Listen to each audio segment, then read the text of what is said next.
I despise short form content. I truly hate it. Most of it is useless shit that wastes your time, ruins your attention span and fucks up your mental health.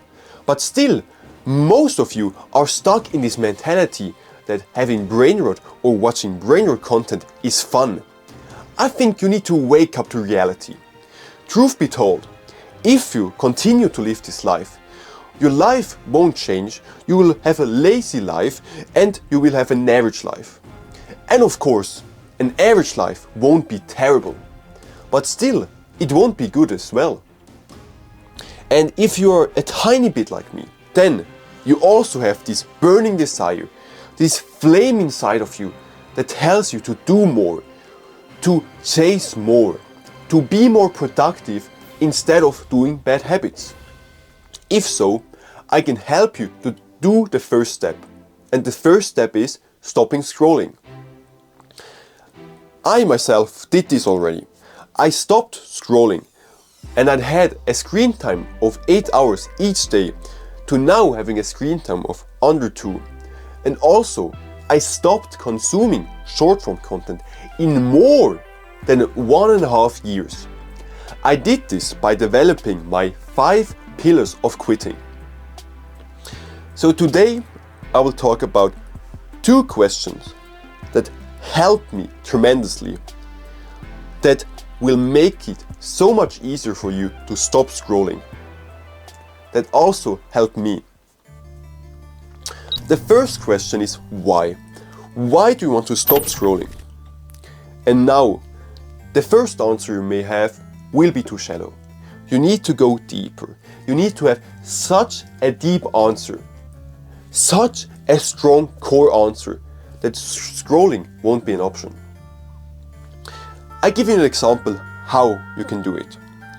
Let's say your first answer to this question is, I want to stop scrolling so I'm more productive. Then you ask yourself, why? Why do you want to be more productive? Then you say, to be better at school. Why? To have better grades. Again, why? To graduate. Guess what? Why again? So I have a good career. Why? To make a ton of money. Again, why? To retire my parents. Now that's a strong why. That's a core why that stops scrolling. And you need to do the same. And how do you do that? It's easy. You take a pen, you take a piece of paper, and then you go to a room. You don't go to a quiet room where you undisturbed for several minutes. And then you ask yourself this question: why do you want to stop scrolling? And the first answer that comes to your mind, you write down. Next, the answer you have, you need to truly think, is it deep enough? If not, ask why. And then we'll have another answer. You do it again. Is it deep enough? If no, why? And again and again and again and again, till you come to this core why, till you have such a strong why that every malicious desire will evaporate in comparison to that. And what I mean by that is, you need to think of malicious desire, of bad desire, as a baseline. Your current why you want or you don't want to do them is under that baseline. And if it crosses this baseline, you will stop. And if you level up your why and go deeper and deeper, over time you will cross this threshold, you will cross this baseline and go over the line. And then you go even deeper and deeper, then you have such a distance between your baseline of doing malicious desire and your why. And then those desires won't come near your core why. In reality, this looks like, let's say you have the desire to scroll or you want to scroll. Before you scroll, you hover on the apps with your finger, but then your unconscious mind tells you the why. It tells you the core why you established. And if this core why is stronger than the desire, like I said, it crosses this baseline, then you won't do it. But if it's weak and if it's under the baseline, then you will scroll. So you need to develop such a core why. And let's say you fail, then you will realize, oh, my why is still too weak. So you need to level up and go deeper till you have such a strong why that the malicious desire aren't an option anymore.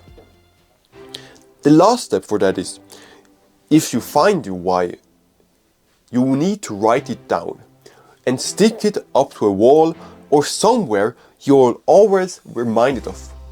You can also do it as your home screen or your lock screen, just somewhere you see it multiple times a day. And now if you think to yourself, but what if someone sees it? It doesn't matter. First of all, who cares? And secondly, if you have such a strong why, let's say you want to retire your parent as the why, and if they see this at your phone, they may ask you, and if you tell them that you want to retire your family and why, they will have so much more respect for you. I will guarantee you that. If you do this action, this why, I will guarantee you that stopping scrolling will be so easy. But of course, this is not for everyone. If you want to have a more guided way to stopping scrolling, click the first link in the description. Now, the next question is a huge one. This question could extrapolate your life from a bad and an average life to a good life. It could change the trajectory of your life completely. And if you do this question right, you will never feel lost or directionless in your life. So what is this question? The question is, what do you want to do with your life? What do you want to do with your life? Probably you never thought about this, or you never truly thought about this deeply. If you've ever thought about this, you wouldn't just aimlessly live with no direction in life. If you have a why you want to live, then you have a huge goal at the horizon that you strive for. But for most of us, we don't have that yet. So we need to establish this. And how do we do that? First, like I said, we need to go deep as possible. What we want to do in life should be deep. It should be not some shallow answer like doing laundry or whatever. It should be a really deep answer, a deep goal that's on the horizon, that we can strive for, that we can look for, that we can align our complete life towards that. And to help you to find that, a little tip. If you are more of a masculine man, a more fact-orientated man, and a more structured man, then your reason for living should be something to do with work. This could be, for example, to be the best shipmaker, or to achieve a certain goal, like climbing Mount Everest or climbing 10 mountains that are over 8,000, or whatever it is. I can't answer that for you. You need to do this yourself.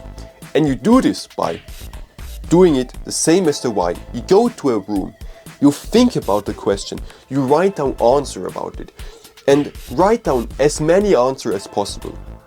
And then look at those answers. Maybe some are bad, maybe some are good. And the good ones, you will write them on a piece of paper and stick it on your wall, so you can always see your goal, your reason for living. And an important step is, your reason for living shouldn't be your girlfriend or your wife. I give an example why not. Let's say your reason for living is your girlfriend. But what happens if you break up? Then your reason for living just evaporates, like that. with that, you will feel depressed, you will feel sad, and you will even have suicidal thoughts, because the reason why you lived, why you walked on this earth, just went away.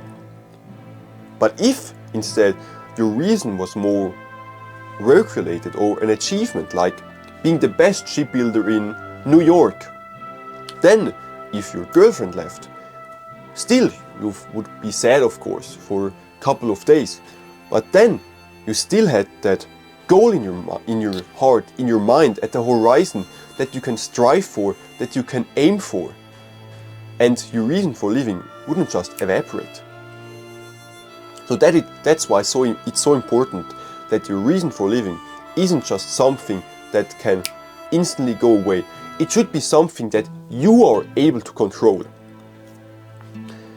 And now, whatever it is, you need to align yourself to that. You need to truly align yourself to the reason why you want to live. Every action you take should align with that. Every small goal you create should align with that. Everything in your life should align with the reason why you want to live. This is so important. It's so important. If you just have a reason for living but don't do anything about it, don't take action, then of course you won't achieve anything. But if you truly take action towards it, if you strive towards it, if you align your life towards it, then your life will be great. You will have a purposeful life and a happy and peaceful life. And now 2 things. First, you need to do it now. Don't do it tomorrow, don't do it later, don't do it in 2 weeks, don't do it in 1 year. You need to start now. Start doing it now. First, there will never be the right moment for doing that. No one comes and saves you. No one will do it for you. If you don't do it yourself, then no one will. You need to drill that in your mind. No one will come and save you, and no one will do it for you. You need to be the action taker. You need to be the guy, the man who does it himself, who aligns his life according to his goal. And secondly, why most of us are scared of doing the action is we are scared of failing. We are scared of the social judgment of failing. The reason why you didn't approach the girl, you're scared of failing. The reason why you didn't take that leap in your career, you're scared of failing. But you need to realize that failing is important. Failing is part of the process. If you don't fail, you won't do any progress. You aren't that special that you can live life without failing. For example, if you want to learn to play the guitar, how do you do that?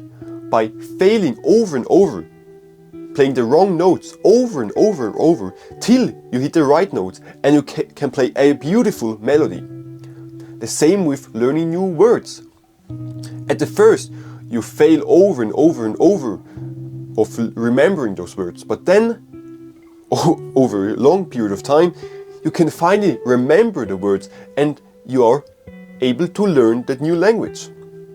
And life and striving for your goal works the same. You are a certain amount of fails away from achieving that goal, achieving what you want. Then the sooner you fail, the sooner you will achieve that goal.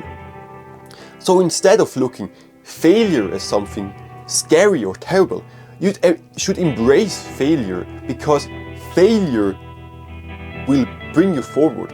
And of course, don't do anything stupid like jumping out of a plane and hoping you can finally fly and because of failing, but do something reasonable, of course. But if you do stuff and if you fail, that's good, because then you can learn, and that's the important thing. You need to learn from your failures, adjust your life, and then do it again. With an example of scrolling. Let's say you scrolled. Scrolling or failing with scrolling isn't bad. But how you react to that is important. If you learn from the failure, if you identify the triggers, let's say you scroll again because you still the apps on your phone, then you delete the apps, so you made progress in that area. You learned of your failures, and you need to do this in every asset of life. You need to truly do this. This is so important to achieving something, to having success, or to doing anything, is you need to embrace failure. Alright, to summarize, the first question is why. Why do you want to stop scrolling? And keep this strong core in mind and write it on a piece of paper and stick it onto your wall or your home screen or your lock screen. The second is, what do you want to do with your life? Align your life with that and embrace failing and do it now. Don't cope, you will do it tomorrow. Do it after this video. Whatever it is, do it now. No one will come and save you. Drill it in your mind. You need to be the action taker.